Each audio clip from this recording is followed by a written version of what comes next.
জয় দিয়ে লিভারপুল অধ্যায় শুরু করলেন আন্দোনি ইরাওলা। যুক্তরাষ্ট্র সফরের প্রথম ম্যাচে নাশভিলে সান্ডারল্যান্ডকে 4-2 গোলে হারিয়েছে অলরেডস।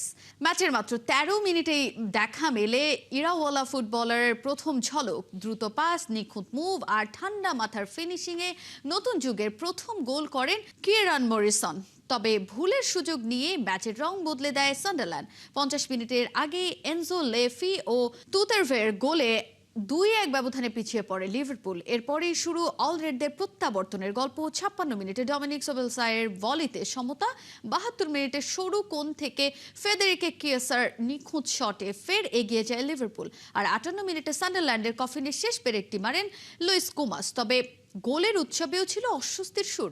মাত্র 8 মিনিটে পেশির সমস্যায় মাঠ ছাড়েন ভারপ্রাপ্ত অধিনায়ক জো গোমেজ। তবুও প্রথম পরীক্ষার শেষে বার্তা পরিষ্কার, ইরাওলা লিভারপুল শুধু জিততে চায় না, জিততে চায় দাপট দেখিয়ে।